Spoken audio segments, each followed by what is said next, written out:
Welcome to my channel Hindi moral और Buddha story.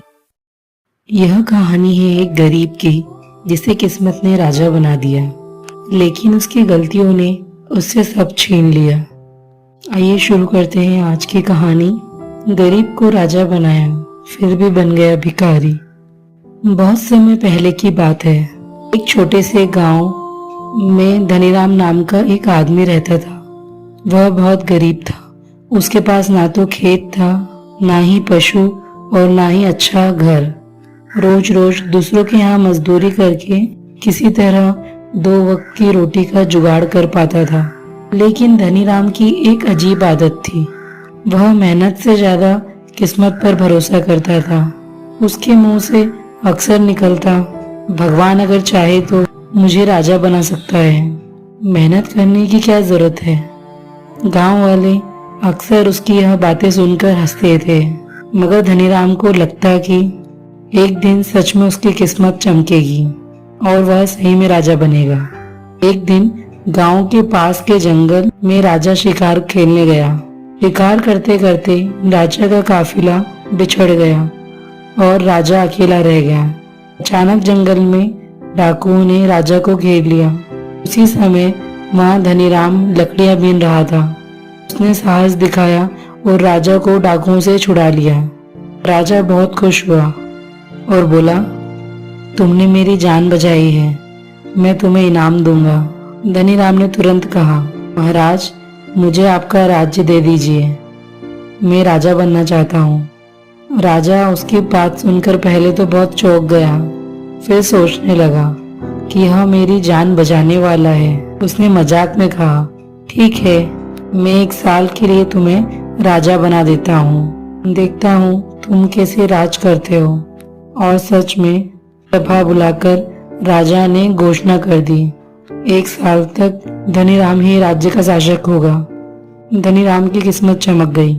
फटे कपड़े पहनने वाला अब रेशमी वस्त्र पहनने लगा। कच्चे घर में रहने वाला अब महलों में सोने लगा। जो पहले 1 वक्त की रोटी के लिए तरसता था, वह अब सोने चांदी की थालियों में भोजन खाने लगा। लेकिन समस्या यह थी, उसे राजकाज चलाना आता ही नहीं था। गांव वालों ने उसे सलाह दी कि प्रजा की भलाई करो, अनाज के गोदाम खोलो, सड़कें बनवाओ। लेकिन धनीराम ने कहा, मैं मेहनत करने आया हूँ क्या, मुझे तो बस मौज मस्ती करनी है। धनीराम ने अपने सभी दोस्तों को बुलाया और सभी को राजमहल में नौकर बनवा दिया। खजाने में रखा जो सोना था उसे सब लुटाने लगा। दिन रात नाच गाना, शराब, दावतें, यही उसका रोज का काम हो गया था। प्रजा दुखी होने लगी, कर बढ़ा दिए गए, किसानों का अनाज जबरन उठा लिया गया। लोगों की पुकार राजमहल तक पहुंची, लेकिन धनीराम के कानों पर जू तक न रेंगी।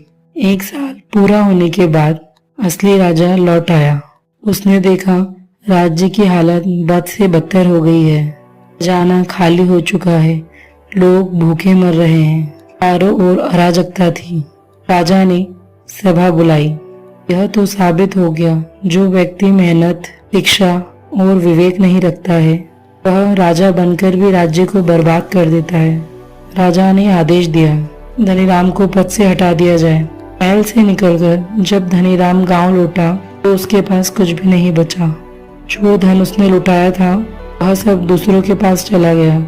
गांव वाले भी उसे काम नहीं देते थे, क्योंकि सभी जानते थे वह आलसी और लालची है। धीरे धीरे हालत ऐसी हुई कि उसे सड़कों पर भीख मांगनी पड़ी। लोग कहते, देखो यह वह धनीराम है जिसे राजा बनाया गया था। और मेहनत और समझदारी ना हो तो राजा भी भिखारी बन जाता है। इस कहानी से हमें यही सीख मिलती है, बिना मेहनत के मिला हुआ धन स्थायी नहीं होता। सिर्फ किस्मत से नहीं, बल्कि परिश्रम और विवेक से जीवन सुधरता है। जो अपनी जिम्मेदारी नहीं निभाता, उसे सम्मान और सुख दोनों खोने पड़ते हैं। राजा हो या गरीब, मेहनत, ईमानदारी, समझदारी ही इंसान को महान बनाती है। अगर जिम्मेदारी ना हो और मेहनत ना हो तो राजा भी भिखारी बन जाता है। सच्ची शान ताज और गद्दी से नहीं, समझदारी और विनम्रता से आती है। अहंकार और मूर्खता राजा को भी भिखारी बना देता है। धन्यवाद।